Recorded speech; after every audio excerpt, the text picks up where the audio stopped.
जी कैफ 7 आज के लेक्चर का आगाज करते हैं। लेक्चर नंबर 37 चैप्टर हमारा 6। आज हमारा चैप्टर 6 का लास्ट लेक्चर होगा जिसमें हम लास्ट कंसेप्ट डिस्कस करेंगे, certificate of commencement of business. फिर इसके बाद इस चैप्टर के कुछ प्रैक्टिस क्वेश्चंस जो रह गए हैं वो अटेम्प्ट करेंगे और इसके बाद MCQs, ठीक है, वो भी इंशाल्लाह आज की क्लास में हम डिस्कस कर लेंगे। तो आज हमारा चैप्टर 6 का लास्ट लेक्चर होगा। कल के लेक्चर में से कोई क्वेश्चन पूछना चाहते हो तो पूछ लीजिए। कल हमने एक्सपर्ट के बारे में स्टडी किया। एक्सपर्ट क्या है, डेफिनेशन, कंडीशंस जो कि पूरी होना जरूरी है अगर एक्सपर्ट की स्टेटमेंट को हमने प्रोस्पेक्टस का हिस्सा बनाना है। और फिर उसके बाद हमने कंसेप्ट स्टडी किया था, अगर प्रोस्पेक्टस में किसी किस्म की मिस स्टेटमेंट हो तो कौन लोग लायबल होंगे और किन सर्कमस्टेंसेज में, किस सिचुएशन में लायबल होंगे और लायबिलिटी कितनी होगी। जी कोई क्वेश्चन पूछना चाहते हो पूछ लें। कोई नहीं, चलिए आगे चलते हैं। Next, certificate of commencement of business. ये इससे पहले भी क्लास में एक दो दफा डिस्कस हो चुका है। Certificate of commencement of business कि एक कंपनी जब इनकॉर्पोरेट होती है, रजिस्टर होती है, तो उससे मिलता है एक सर्टिफिकेट रजिस्ट्रार की तरफ से, जिसे क्या कहते हैं, सर्टिफिकेट ऑफ इनकॉर्पोरेशन, जो इस बात का सबूत है कि कंपनी लीगली एग्जिस्ट करती है।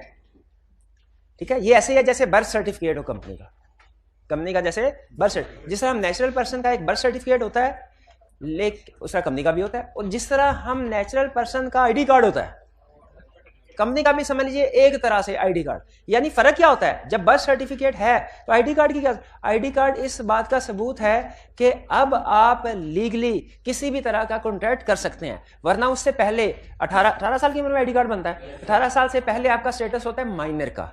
आप बहुत से ऐसे कॉन्ट्रैक्ट हैं जो कि नहीं कर सकते, पाबंदी है।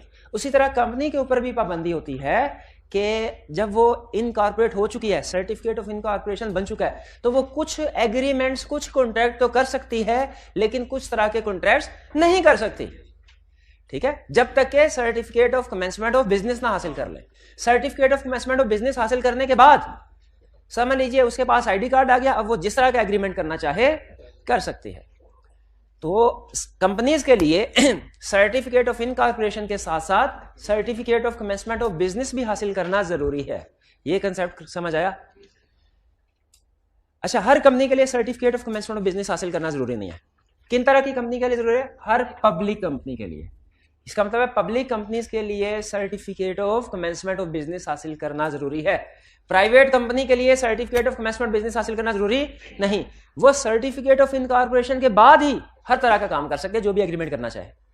लेकिन पब्लिक कंपनी के ऊपर पाबंदी है, सर्टिफिकेट ऑफ इनकॉर्पोरेशन ऑब्टेन करने के बाद भी उसने कुछ रिक्वायरमेंट्स पूरी करनी है। फिर उसके बाद उसे certificate of commencement of business मिलेगा, इसके बाद वो हर तरह का एग्रीमेंट कर सकती है। तो certificate of commencement of business हासिल करने की रिक्वायरमेंट किस कंपनी के ऊपर है? पब्लिक कंपनी के ऊपर। तो किस तरह की कंपनी के लिए certificate of commencement of business required नहीं है?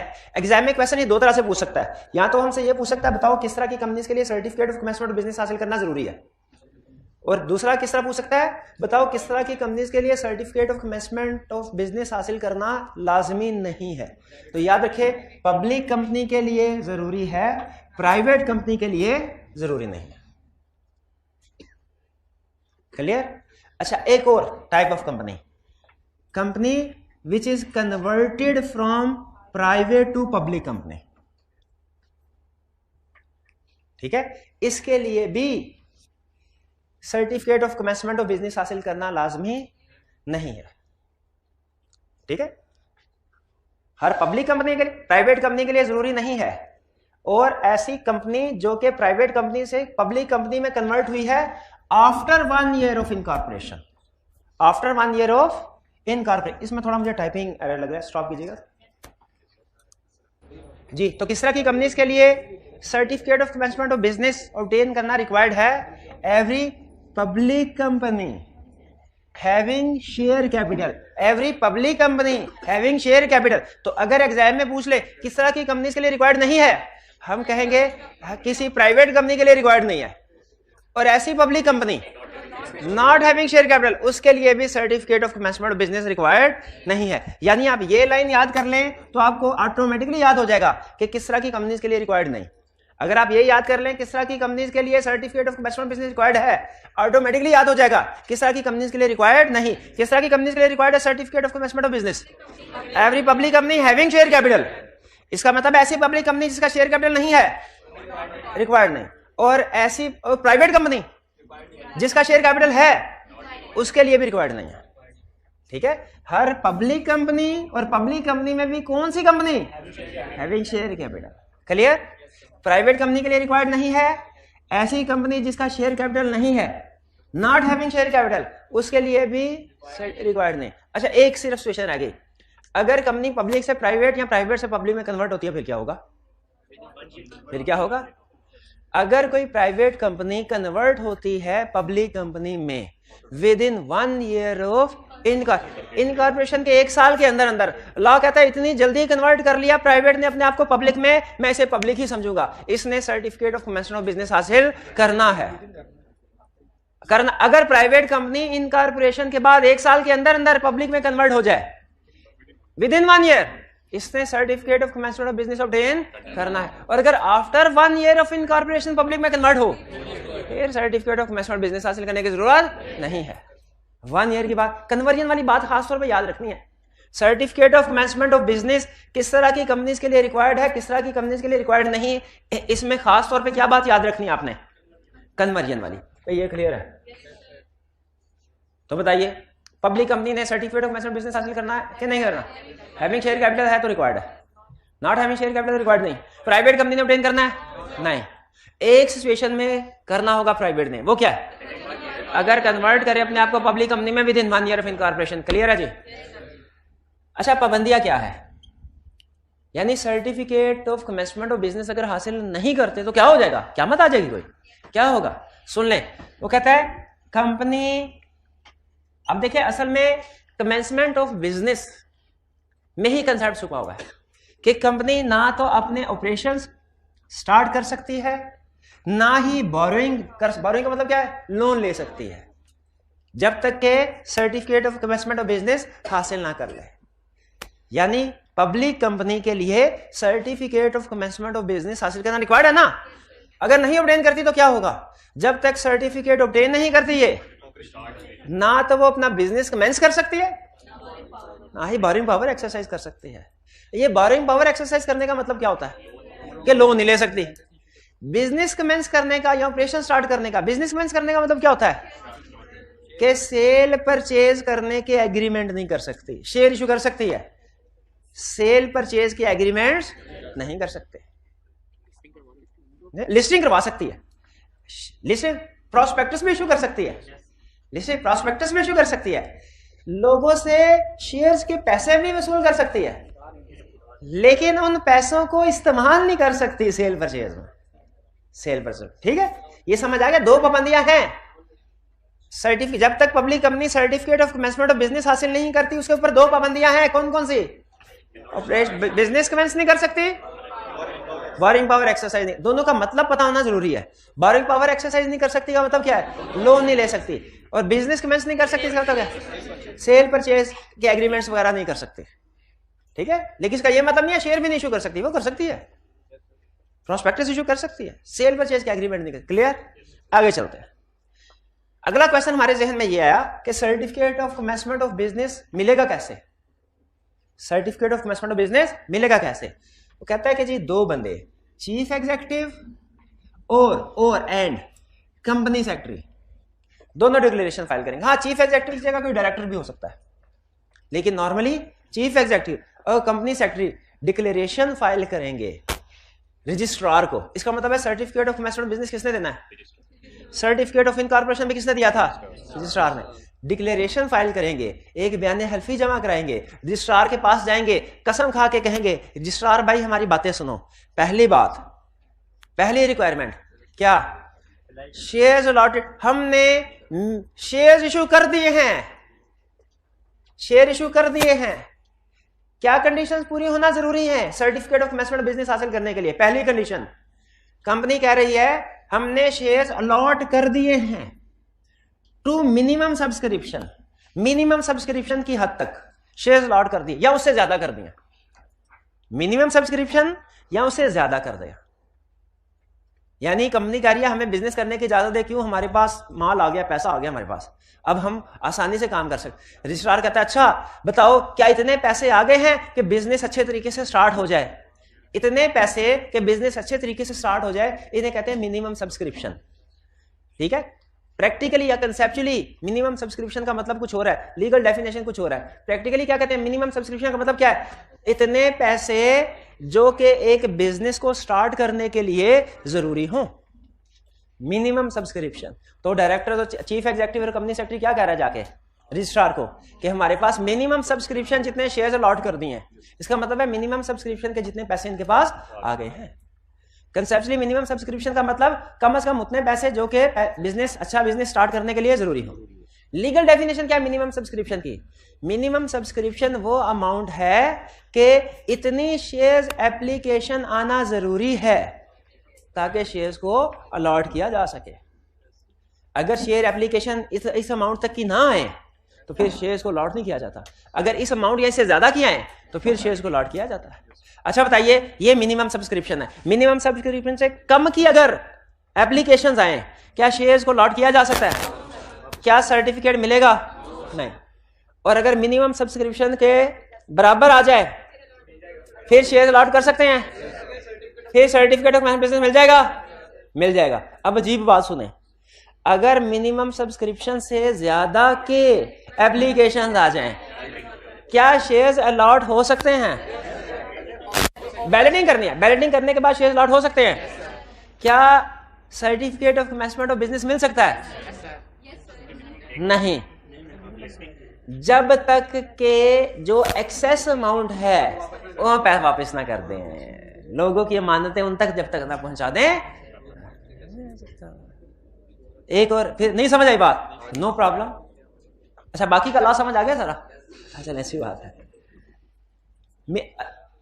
पहला कंसेप्ट ये बताया मिनिमम सब्सक्रिप्शन की डेफिनेशन।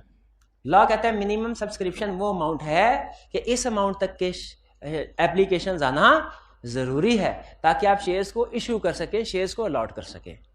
ठीक है, ये मिनिमम सब्सक्रिप्शन प्रॉस्पेक्टस के ऊपर लिखी होती है। अगर कोई भी अमाउंट ना लिखी हो तो पूरे का पूरा शेयर कैपिटल मिनिमम सब्सक्रिप्शन कहलाता है। ठीक है, जितना भी शेयर इशू कर रहे हैं, जितना भी इशू कर रहे हैं वो सारे का सारा ऑफर्ड शेयर कैपिटल में और मिनिमम सब्सक्रिप्शन में फर्क है। आप मिनिमम सब्सक्रिप्शन खुद से डिसाइड कर लेते हैं, लेकिन अगर मिनिमम सब्सक्रिप्शन नहीं है, आपने मेंशन नहीं किया है, तो सारे का सारा ऑफर्ड शेयर कैपिटल ही मिनिमम सब्सक्रिप्शन होगा। जैसे फर्ज कीजिए हम 100 मिलियन का शेयर कैपिटल इशू करना चाह रहे हैं, प्रॉस्पेक्टस के ऊपर लिख दिया कि 100 मिलियन का शेयर कैपिटल इशू करना है। अब हमने डिसाइड करना है मिनिमम सब्सक्रिप्शन कितनी हो, यानी कितनी, अगर कितनी एप्लीकेशंस आ जाएं तो हम शेयर इशू कर देंगे। ये डायरेक्टर है, मैं भी डायरेक्टर हूं भाईजान, हमारा इरादा तो है 100 मिलियन, क्योंकि जो प्रोजेक्ट हमने स्टार्ट करना है उसको 100 मिलियन चाहिए। लेकिन बताओ क्या हो अगर 100 मिलियन की एप्लीकेशन ना आए?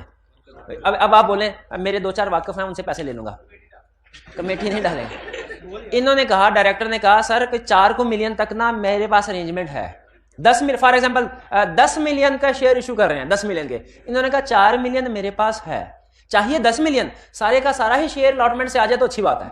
हमने कहा अच्छा ऐसा करते हैं, ऑफर करते हैं 10 मिलियन, लेकिन नीचे लिख देंगे मिनिमम सब्सक्रिप्शन 6 मिलियन, यानी 6 मिलियन भी आगे हमारा काम हो जाएगा। लेकिन अगर 10 मिलियन आ जाए तो क्या ही बात है। अब अगर अब ये जो 10 मिलियन है ये है ऑफर्ड शेयर कैपिटल और 6 मिलियन मिनिमम सब्सक्रिप्शन। अच्छा, अगर प्रॉस्पेक्टस में मिनिमम सब्सक्रिप्शन ना लिखी हुई हो तो फिर ऑफर्ड शेयर कैपिटल ही मिनिमम सब्सक्रिप्शन होगी। ठीक है, आगे रटे वाला पॉइंट उसने लिखा है excluding share capital to be issued otherwise than in cash, वो रटे वाला पॉइंट है। भाई कंसेप्ट समझ आ गया? तो बताइए ऑफर्ड शेयर कैपिटल और मिनिमम सब्सक्रिप्शन में क्या फर्क है? अगर आपने मिनिमम सब्सक्रिप्शन लैदा से लिखी हुई है तो वो लैदा वाली अमाउंट है, अगर नहीं लिखी हुई ऑफर्ड शेयर कैपिटल ही मिनिमम सब्सक्रिप्शन है। क्लियर हो गया? तो हम रजिस्ट्रार के पास जाके क्या कह रहे हैं, भाईजान मिनिमम सब्सक्रिप्शन पूरी हो गई, अब certificate of commencement of business दो ना। रजिस्ट्रार कहेगा पहले ये बताओ तुमने शेयर इशू किए, मिनिमम सब्सक्रिप्शन के बराबर एप्लीकेशन आई, उससे ज्यादा कि उससे कम? पहली चीज, अगर तो मिनिमम सब्सक्रिप्शन के बराबर ही एप्लीकेशंस आई तो रजिस्ट्रार कहेगा ठीक है मैं अभी इशू करता हूं certificate of commencement of business.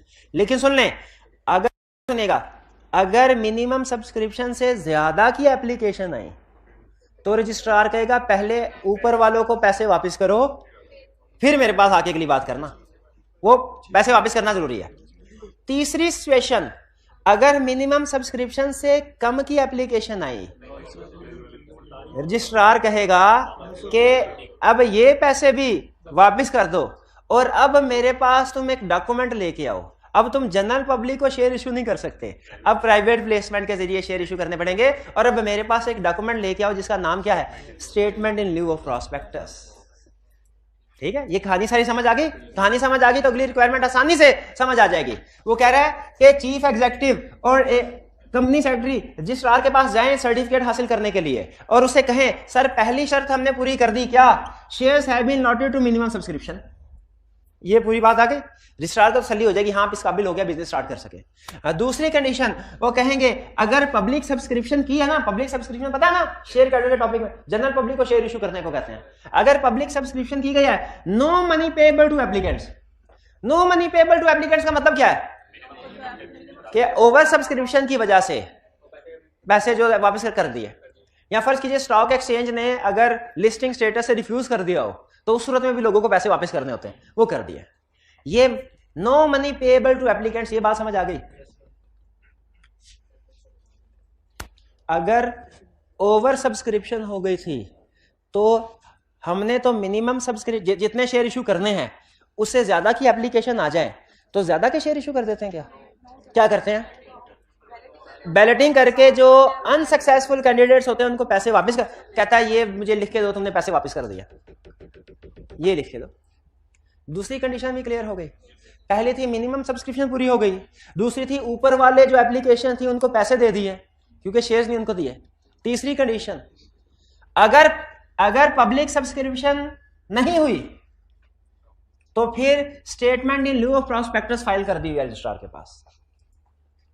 ये एक कंडीशन है जब पब्लिक सब्सक्रिप्शन की जाए और दूसरी कंडीशन है जब पब्लिक सब्सक्रिप्शन ना की जाए। और लास्ट के डायरेक्टर कहते हैं सर हमने भी तो कुछ शेयर खरीदे हैं। रजिस्ट्रार कहता है भाईजान ये पब्लिक की बात कर रहे हो, पब्लिक की बात कर रहे हो, थर्ड में भी पब्लिक की बात कर रहे हो, फोर्थ में भी पब्लिक शेयर, अपने शेयर जो तुम्हारे पास हैं उनकी भी बात करो।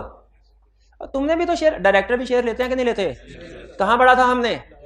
चैप्टर 1 में पढ़ा था, इनकॉर्पोरेशन के प्रोसीजर में। Directors undertake to subscribe at least 1 share, पढ़ा था ना। तो डायरेक्टर्स क्या कह रहे हैं कि हमने जितने भी शेयर्स खरीदे हैं उनके फुल पैसे वापस कर दिए, उधार नहीं किया हुआ। तो 4 कंडीशंस हैं। किस चीज की कंडीशंस हैं? Certificate of commencement of business हासिल करने के लिए। अब जिससे पूछूं वही बताए। मुझे ये बताइए certificate of commencement of business हासिल करने के लिए रजिस्ट्रार के पास कौन कौन जाएगा?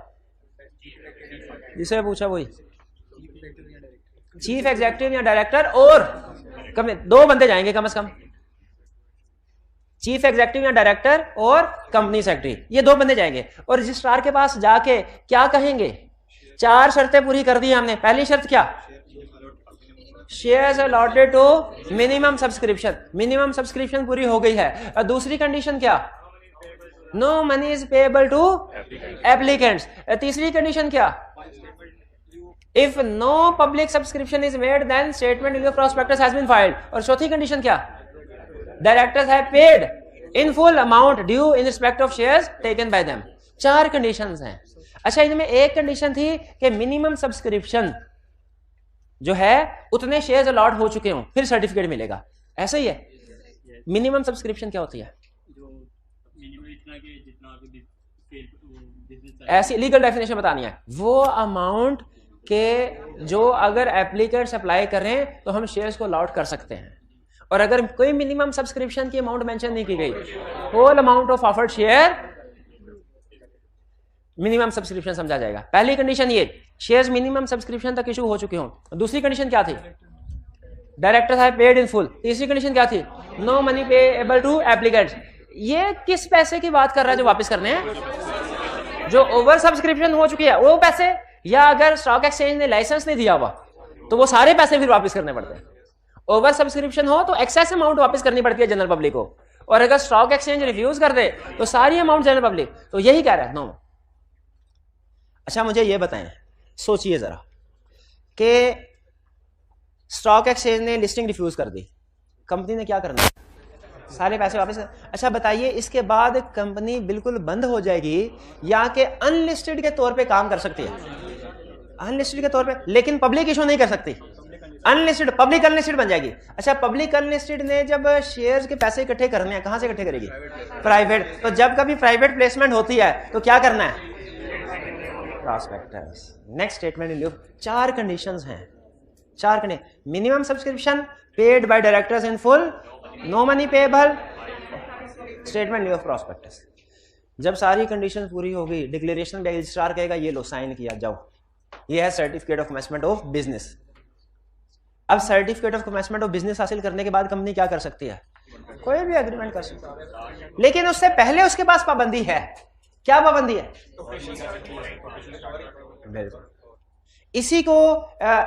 इसी रिस्ट्रिक्शन को दूसरे अल्फाज में लॉ एक्सप्लेन करता है, इसी कंसेप्ट को। कंसेप्ट क्या था? Public company certificate of commencement of business हासिल करने से पहले ना बोरिंग कर सकती है, ना सेल परचेज कर सकती है। इसी कंसेप्ट को वो दूसरे अल्फाज में कह रहा है कि अगर ये काम कंपनी करेगी तो क्या होगा। यहां पे क्या समझाया है? काम नहीं कर सकती, यहां अगर करेगी तो क्या हो। अगर company certificate of commencement of business हासिल करने से पहले बोरिंग का एग्रीमेंट करती है, एग्रीमेंट वॉइड होगा, उसका कोई लीगल स्टेटस नहीं।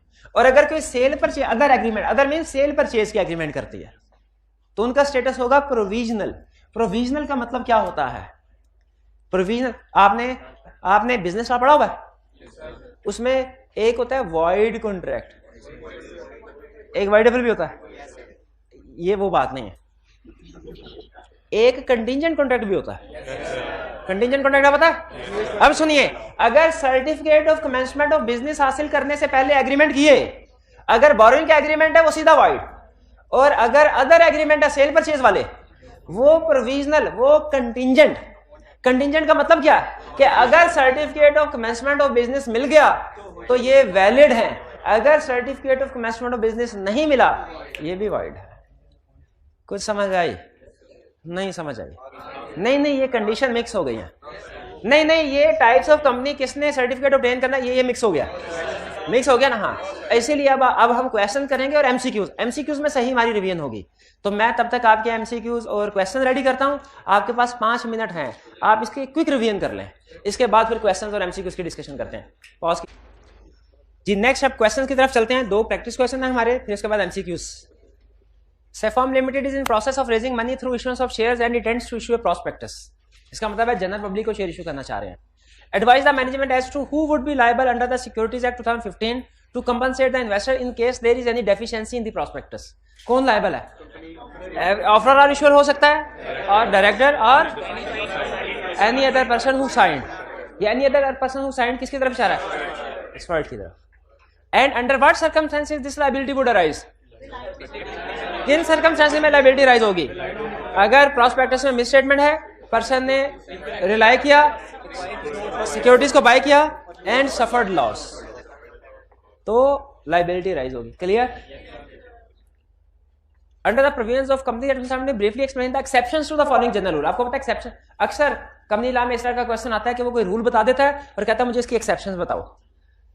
Companies can commence the business only after obtaining certificate of commencement of business from the registrar. यानी इसकी एक्सेप्शंस क्या होंगी? वो कंपनीज जिनके लिए certificate of commencement of business हासिल करना लाजमी नहीं है। कौन कौन सी कंपनी? एवरी प्राइवेट कंपनी, और every public company not having share capital, और every public company converted from private company after 1 year. After है, आफ्टर और विद इन को मिक्स नहीं करना। विद इन 1 ईयर पब्लिक में कन्वर्ट हो तो लाजमी है सर्टिफिकेट, आफ्टर 1 ईयर हो तो लाजमी है। क्लियर? ये ले 2 क्वेश्चन थे सिर्फ। अब है हमारे questions, MCQs. Sorry, MCQs. Test भी टेस्ट दे दीजिएगा भाई, टेस्ट क्लास के टाइम में नहीं होता, कितनी दफा बताया हुआ है आपको। कल जुम्मा है, छोटी कल की क्लास का आज की क्लास से क्या ताल्लुक है? अच्छा हाँ, ये कह रहे हैं कल छोटी क्लास है तो आज ज्यादा पढ़ाए। हाँ सॉरी, ठीक है, मैं नहीं समझ पाया था।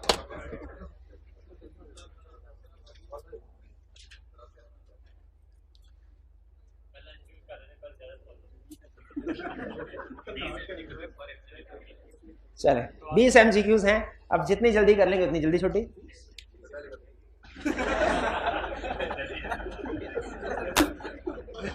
single offering document allowing companies to make multiple offering as disclosed in the offering document is known as prospectus. तो नहीं कहते, prospectus तो सिंगल इशू के लिए है, मल्टीपल इशू के लिए shelf prospectus. B option correct. Second, a supplement to the prospectus invites the general public for subscription of earlier offered securities. Supplement to prospectus की बात कर रहा है. The supplement to the prospectus contains new prospectus, shelf prospectus, updated disclosure. Yes, updated disclosure. C option correct. Next, the prospectus is issued, published, or circulated with the approval of members, board of directors, registrar, commission. Yes, C option correct. 4. The prospectus in its full text or in such abridged form shall be published at least in one Urdu में नहीं होता. अच्छा, magazine में नहीं, newspaper में छपते हैं. Magazine में नहीं, न्यूज़पेपर में. तो इसका मतलब है बी ऑप्शन ठीक है, वन उर्दू और वन. अच्छा बताइए, इसमें दो गलतियां क्या है? और की बजाय एंड होना चाहिए और फोर्टनाइट की बजाय डेली होना चाहिए. C one Urdu and one English magazine. D one Urdu and one English daily newspaper. D option correct है. Prospectus issued shall be made available free of charge at the registered office of the issuer with all the bankers to the issue, with the concerned share registrar, with the registrar. नहीं, registrar के पास नहीं होता क्या? Registrar के पास नहीं होता, share registrar के पास होता है, रजिस्ट्रार के पास नहीं. तो इसमें करेक्ट ऑप्शन क्या हुई? डी. इन सब प्लेसेस पे प्रॉस्पेक्टस अवेलेबल होता है. अच्छा, इसके अलावा और कौन सी प्लेसेस हैं इनके अलावा जिन पे प्रॉस्पेक्टस अवेलेबल होता है? Registered office of the company, credit rating agency, bankers है, बैलेटर्स. ठीक है.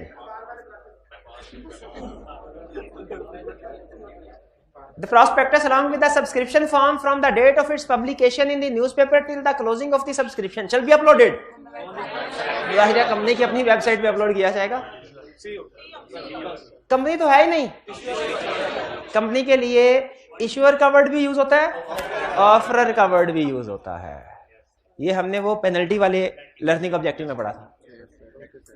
7. Prospectus means any document, notice, circular, material, publication or other invitation offering to the general public, to the board of directors, only to existing shareholders, only to existing customers. किसको? General public को. शाबाश. A option correct. 8.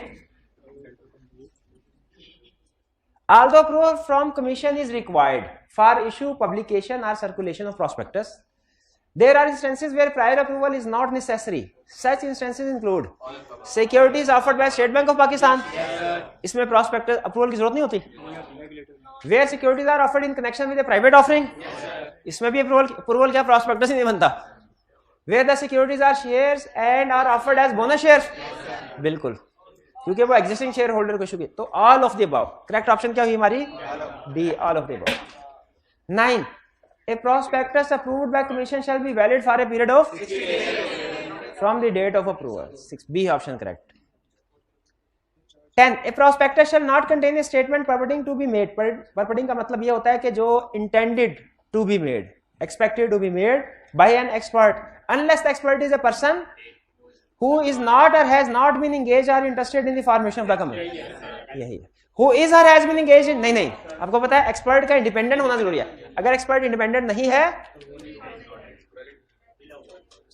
तो statement नहीं दे सकता, valid statement नहीं consider की जाएगी. Next, if a public company opts not to issue shares to the general public initially and start the business in such a case, company would be required to file with. अगर company share issue ना करे, ठीक है, public को, और business start करे, तो ये कंपनी क्या करेगी? फिर private statement of affairs file करेगी रजिस्ट्रार के साथ, statement of capital, statement in lieu of prospectus. C file करेगी. D statement in lieu of advertisement नहीं है, statement in lieu of prospectus. C option correct है. सी ऑप्शन करेक्ट है.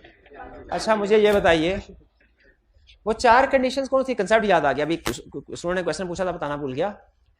4 conditions कौन सी थी जो कि certificate of commencement of business हासिल करने के लिए लाजमी है? Minimum subscription, paid in full, no money payable. अच्छा मुझे ये बताइए क्या ऐसा पॉसिबल है कि ऑफर्ड शेयर कैपिटल हो 10 मिलियन और मिनिमम सब्सक्रिप्शन हो 6 मिलियन? पॉसिबल है? इस सूरत में अगर 5 मिलियन की एप्लीकेशंस आए क्या होगा? वो वापस करनी होंगी और फिर statement in लिeu of prospectus file करनी होगी, फिर सर्टिफिकेट मिलेगा। ओके, अगर 11 मिलियन की एप्लीकेशंस आ जाए वापस कितना? 1 मिलियन के 5, 1 क्योंकि ऑफर 10 की है ना, 1 मिलियन वापस करना पड़ेगा और रजिस्ट्रार को बताना होगा मिनिमम सब्सक्रिप्शन पूरी हो गई है, फिर certificate of commencement of business मिल जाएगा। करेक्ट। और अगर 7 मिलियन की एप्लीकेशन आए, 7 मिलियन, क्या 1 मिलियन वापस करना है? नहीं करना। मिनिमम सब्सक्रिप्शन से ज्यादा तो है लेकिन ऑफर से तो कम है, ऑफर से तो कम है, तो 7 के 7 मिलियन के शेयर इशू किए जाएंगे और रजिस्ट्रार को कहा जाएगा क्या? मिनिमम सब्सक्रिप्शन पूरी हो गई है। मिनिमम सब्सक्रिप्शन 7 के केस में भी पूरी हो जाती है, 11 के केस में भी हो जाती है, लेकिन 7 वाले केस में हमने वापस कोई नहीं करना, 6 या 7 के केस। लेकिन 11 के केस में हमने जो 1 मिलियन एक्स्ट्रा है ऑफर से ज्यादा वो, तो जो वापस करना होता है ऑफर से ज्यादा एप्लीकेशन है वो वापस करना होता है, मिनिमम से ज्यादा वापस नहीं करना। हाँ मिनिमम से कम हो तो फिर तो सारा वापस करना है, फिर तो सारा वापस करना है। ऑफर से ज्यादा हो फिर बैलेटिंग होती है, मिनिमम से ज्यादा तो वो तो सबको दे देंगे। Next 12, the prospectus is a formal document that needs approval from commission and clearance from securities exchange. C option correct है। बोर्ड की से अप्रूवल, ऑडिटर से क्लियरेंस नहीं चाहिए, कमीशन से और स्टॉक एक्सचेंज से। C option correct. 13, once issued and securities allotted under a prospectus, it shall be sent to registrar. prospectus registrar को भेजा जाएगा, किस लिए? It shall be sent to securities exchange. It existence will end. बिल्कुल, securities exchange के पास भेजा जाता है, लेकिन कब? जब उसे पब्लिश करवाया जाता है, जब शेयर इशू कर दिए जाते हैं फिर नहीं भेजा जाता, फिर क्या करने भेजा जाएगा उनको? तो C option correct, existence will end. It's existence will continue till next AGM, no, existence will end, C option. 14, prospectus is required to be submitted to SEC approval at least, ये तो हमने रटा लगाया, 21 days before proposed date of publication, B option correct। 15, minimum time gap between the date of publication of prospectus, यानी जब publish किया जाए उसके बाद कम से कम गैप 7 दिन का होना चाहिए और ज्यादा से ज्यादा 30 दिन का, D option correct. 16, for obtaining certificate of commencement of business a public company has to meet certain requirements, choose the incorrect one from following। अच्छा ये मुश्किल है, क्या इनकरेक्ट इनमें से कौन सी, यानी कौन सी ऐसी कंडीशन है जो पूरी मीट नहीं करनी? Company should have allotted share against cash equal to amount of minimum subsidy, पूरी करनी है, yes. Director should have paid in cash to the company full amount on each of the share taken or connected to be taken, contracted, ये भी पूरी करनी है। See, the member should have paid in cash to the company full amount on each of the share taken are contracted to be taken. Directors ने तो पूरी करनी है, members ने नहीं, ठीक है। हालांकि members ने भी जो शेयर जब अलॉट किए जाएंगे तो वो तो फुली पेड शेयर्स होंगे जी, लेकिन ये certificate of commencement of business के लिए कंडीशन नहीं है ना required. No money is or may become liable to be repaid to applicants for any shares, कि कोई पैसे एप्लीकेंट्स को वापस नहीं करना। 17, before being permitted to trade, a public company must have obtained a certificate of incorporation only, been listed on the securities exchange, issued a prospectus, obtained a commencement of business certificate and certificate of, हाँ जी, D option correct जी। हाँ ये public company having share capital के लिए है, तो सिर्फ public company लिखा है, तो फिर क्या करें? हैविंग शेयर कैपिटल इसी में आ गया ना, वरना आपको कोई और ऑप्शन सूटेबल लग रही है? हाँ, अगर वो कहता कि public company not having share capital है तो फिर ए। अभी मोस्ट एप्रोप्रिएट है D. Which of the following shall be considered conclusive evidence on the basis of which a public company shall be entitled to start its operations? Conclusive evidence कौन सा है? Final. Received full amount from every director on each of the share taken or contract to be taken by him and for which he is liable to pay in cash. ये एक condition तो है लेकिन conclusive evidence नहीं है। हो सकता है दूसरी रिक्वायरमेंट कंडीशन ना पूरी हुई हो। Next, submitted the duly verified declaration along with other documents duly verified by CEO and the registrar has accepted and registered the same. Registrar जब रजिस्ट्रेशन कर लेता है ना किसी भी डॉक्यूमेंट की, वो कंक्लूसिव एविडेंस होता है। कंक्लूसिव एविडेंस क्या होता है रजिस्ट्रेशन का? जब रजिस्ट्रार किसी भी डॉक्यूमेंट को रजिस्टर कर लेता है। इस बात का कंक्लूसिव एविडेंस क्या होता है कि कंपनी इनकॉर्पोरेट हो चुकी है? जब registrar certificate of incorporation issue करता है, वो कंक्लूसिव एविडेंस है। तो इसमें करेक्ट ऑप्शन हमारी हुई B. C allotted share that were held subject to payment of whole amount there of in cash equivalent to, ये भी एक कंडीशन है मिनिमम सब्सक्रिप्शन की। और repaid the money to every, A, C और D ये इंडिविजुअल कंडीशंस तो है लेकिन कंक्लूसिव एविडेंस नहीं है। कंक्लूसिव एविडेंस बी ही है। 18 का B answer correct. 19 prospectus is required to be duly signed by chief executive and a director, every person who is named therein। अभी तो हमने चीफ एग्जीक्यूटिव और कंपनी सेक्रेटरी पढ़ा था। शाबाश, वो सर्टिफिकेट ऑफ मैनेजमेंट, ये प्रोस्पेक्टस पूछ रहा है। प्रोस्पेक्टस किसने साइन करना है? Every person who is named therein as a director और proposed director. B option. C the chief executive, director and CFO, no no no, every director including the chief, ये भी नहीं। करेक्ट ऑप्शन क्या हुई? B. Correct option क्या हुई? B. 20 minimum subscription is the total authorized share capital of company as stated in prospectus, the whole amount of share capital other than that issued or agreed to be issued, as paid otherwise than in cash, if no amount of minimum subscription is so fixed। हाँ जी, अगर minimum subscription की amount कोई fix नहीं की गई तो फिर ऑफर्ड शेयर कैपिटल की टोटल अमाउंट ही मिनिमम सब्सक्रिप्शन होती है। B option. Whole amount of subscription received from applicants if no amount of minimum subscription is so fixed, नहीं। सी भी। The amount to be generated from public for which prospectus is issued, ये उस वक्त amount होगी minimum subscription. कब? जब minimum subscription की amount नहीं लिखी होगी। इसका मतलब है ये उसने आधी बात की है, बी में पूरी बात की है। तो मोस्ट एप्रोप्रिएट ऑप्शन क्या हुई हमारी? बी। क्लियर? चलिए, आज की आपकी होम असाइनमेंट भी कोई नहीं है क्योंकि कल वैसे भी जुम्मा हमारे पास टाइम कम होगा, तो कल असाइनमेंट नहीं है, कल के लिए याशी कर रहे हैं। आज कल इंशाल्लाह नया चैप्टर स्टार्ट करेंगे। आज का लेक्चर यहाँ खत्म करते हैं हम। अल्लाह हाफिज।